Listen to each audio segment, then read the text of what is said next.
At 87 years old, Pope Francis, beloved by some, criticized by others, has left the world stunned. But not because of a speech, a new church reform, or a shocking papal decree. No. This time, the shock comes from something far more personal, quiet and humble, yet deeply controversial. It's a final request, his last wish, made in private, shared with a few, and now reportedly rejected by the very institution he gave his life to serve. This isn't a rumor. This isn't gossip. This is a moment the Vatican hoped the world would never hear about. But it's too late now, because the silence has been broken. What Pope Francis allegedly asked for isn't just emotional, it's explosive, a challenge not just to tradition, but to the soul of the Catholic Church itself. Let's start with the request itself. It wasn't about church policy, it wasn't about appointing a successor, it wasn't even about sainthood or legacy. What Pope Francis reportedly asked was this: do not lay me beneath the marble. Do not lock me inside the tradition I've spent my life trying to renew. My rest must be with the people, not above them. Those words, whispered inside a private meeting with only his closest confidants present, changed everything. No cameras, no transcripts, just a small group of trusted insiders, men who'd walked with him for decades, hearing a dying man's most sacred wish. And some of them were so moved, they nodded in silence. But others? They looked away, uncomfortable, even afraid. What Francis asked was not to be buried inside Vatican City, not in St. Peter's Basilica, not in a golden sarcophagus, not under centuries of papal marble. He asked to be laid to rest in Argentina, in a small unmarked grave near the slums of Buenos Aires, where he once walked as a simple priest, where poor children called him Padre Jorge, and where the dusty air smelled of life, not incense. That, he said, was where he wanted to return. That was home, but that request did not sit well with the Vatican.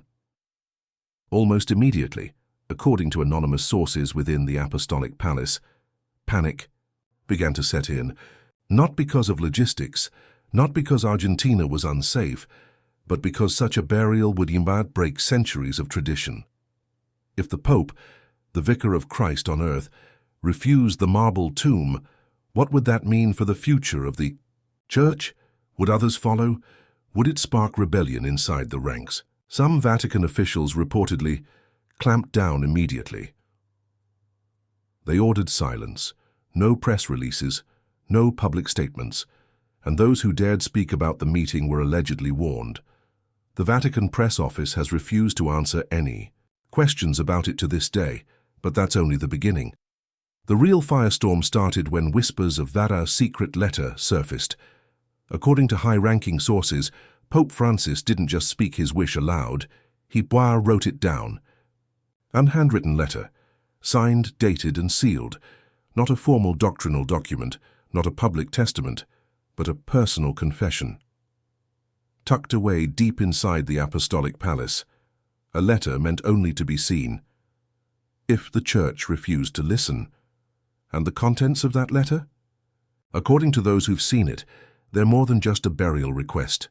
They are a warning, a plea, a final challenge to a church the Pope feared was becoming too distant from the poor, too obsessed with tradition, and too comfortable with power.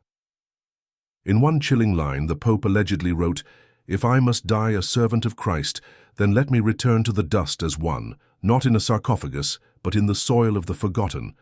That line, simple, raw, powerful, reportedly sent waves of fear through the Vatican's inner circle. And from that moment forward, a silent war began. Some cardinals were outraged. One reportedly said, "If he is buried among the poor, the Church will lose its head." Others feared the symbolism, that this act would be seen as a rejection bond of papal legacy, a statement that the golden tombs were not sacred but vain, that the Church's most sacred rites were not holy, but hollow. But Pope Francis didn't stop there. In the letter, he reportedly confessed his growing discomfort with the opulence of the Catholic hierarchy. The flowing robes, the gold rings, the thrones, the rituals, All of it felt to him like a betrayal of Christ's mission. He feared the church had become a palace, not a shelter, and he wanted his final act to be a statement of humility. Not a procession, not a monument, just a grave, in the dust, among the forgotten, and that terrified the Vatican. Why? Because this wasn't just about where the Pope would be buried. It was about who controls the narrative. For 2,000 years, the Catholic Church has mastered control. Every papal death is choreographed like a state funeral.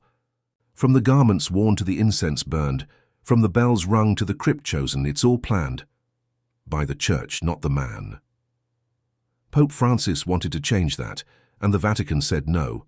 Even worse, some believe they didn't just reject his request, they erased it. One source claimed the Pope's letter and other private communications about his funeral were sealed away, or worse, destroyed, under the guise of doctrinal protection. Another high-ranking official reportedly said, "If his body leaves Rome, the soul of the Church might follow. That's not just poetic, that's political, because for some within the Church, Pope Francis has never just been a reformer. He's been a threat. From washing the feet of Muslim refugees, to publicly condemning clerical abuse, to advocating for LGBTQ Catholics and economic justice, Francis has challenged everything. The old guard held sacred, and now, even in death, he continues to challenge them. But there's a twist no one saw coming. Just weeks ago, an archbishop in Argentina, someone Francis mentored decades ago, confirmed something stunning. A grave had already been prepared. Quietly, no fanfare, no press. They had a modest plot, unmarked, hidden away near the edge of a small cemetery by the slums of Buenos Aires. Was this a tribute, a prearranged plan, or something more? Is the Vatican afraid this secret burial might happen without their approval? Because if that happens, the entire world would see a pope, one of the most powerful men on earth, rejected by his own institution in death. And the consequences would be severe. You see, according to the hidden clauses in the Vatican Constitution, no new pope can be elected until the previous one is buried. That means any delay, any controversy around burial, especially one the Vatican refuses to acknowledge, could create a leadership crisis of global proportions. And perhaps that's what the silence is about. Not respect, not tradition, but buying time.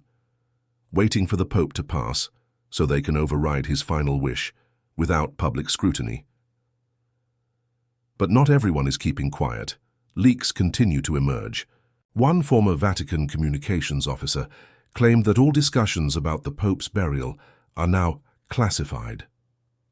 Phones confiscated, documents restricted, meetings held behind locked doors. He described the atmosphere as one of deep fear. Not just of scandal, but of binding precedent. Because if the world sees Pope Francis buried humbly among the poor in a forgotten cemetery, what does that say to the billions watching? What does that say about the Church's wealth? About its golden tombs? About its obsession with pageantry? It says, change is real. And change starts with the man at the top.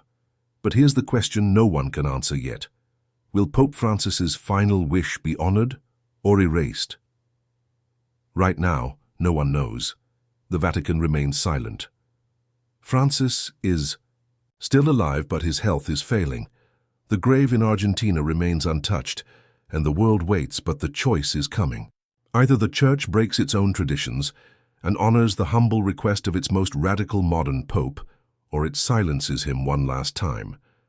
And that decision, that final choice, will shape the legacy of Pope Francis more than any sermon, encyclical, or speech ever could. This isn't just about burial. This is about power, about truth, and about a man who tried to serve the poor, even after